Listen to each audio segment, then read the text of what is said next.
अतिशय महत्त्वाची बातमी आपण बघतोय। IPL चे सामने जे धर्मशालामध्ये सुरू होते ते आता थांबवण्यात आलेले आहेत। ब्लॅकआउट घेण्यात आलेला आहे देशावर। पाकाड्यांचं हे आपण बघतोय संकट आणि त्यानंतर आता मात्र सुरक्षेचा उपाय म्हणून IPL चे सामने जे धर्मशालामध्ये सुरू होते ते थांबवण्यात आलेले आहेत। गिरीश, यावेळेची सगळ्यात महत्त्वाची बातमी। अगदी बरोबर आहे, धर्मशालामध्ये IPL ची मॅच थांबवलेली आहे। खबरदारीचा उपाय म्हणून कुठलाही धोका आता पत्करलेला नाही। धर्मशालामध्ये IPL ची मॅच थांबवलेली आहे। आपण बघितलं की काही वेळापूर्वी जम्मूतील आमचे सॅम टीव्हीचे प्रतिनिधी जावेद बाजी यांनी इत्तिपूत सगळी माहिती कथन केलेली आहे की सध्या काय घडतंय, काय नागरिकांना आवाहन करण्यात आलेलं आहे। आणि आपण बघतोय की आता संपूर्ण प्रशासन अलर्ट झालेलं आहे। पाकिस्तानचे हल्ले सुरू झालेले आहेत। शक्यतो भारत पाक सीमेवरचे जे 3 राज्य आहेत, पंजाब असेल, राजस्थान असेल, काश्मीर असेल, इथे पाक हल्ला करण्याचा प्रयत्न करत आहे। मात्र आपली एअरफोर्स सिस्टीम इतके प्रभावी आहे की आपण सगळे हल्ले परतून लावतोय।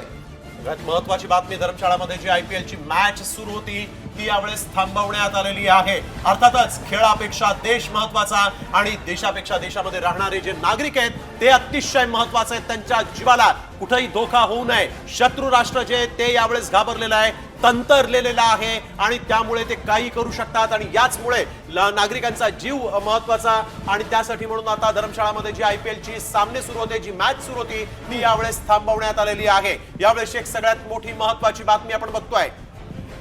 बिथरलेला पाकिस्तान आता मात्र भारतावर चाल करून आलेला आहे आणि 3 राज्यांमध्ये यावेळेस त्यांनी जे फायटर प्लेन पाठवले होते, जे ड्रोन पाठवले होते ते या ठिकाणी आपण बघतोय की भारतीय सैन्यानं पाडलेले आहेत। परंतु हा हल्ला जरी परतवला असला तरी पाकिस्तानची खोड मोडणं हे मात्र सध्या अद्य कर्तव्य आहे असं म्हटलं तर चुकीचं ठरणार नाही। अगदी बरोबर, आतापर्यंत 6 ते 7 ठिकाणी पाकिस्ताननं भारतावर हल्ला करण्याचा प्रयत्न केलाय। त्यामध्ये उधमपूर असेल, जम्मू असेल, अखनूर असेल, पठाणकोट असेल, कठुआ, राजौरी आणि अमृतसर मध्ये हल्ल्याचा प्रयत्न झालेला आहे। मात्र एअरफोर्सने हे सगळे हल्ले परतून लावलेले आहेत।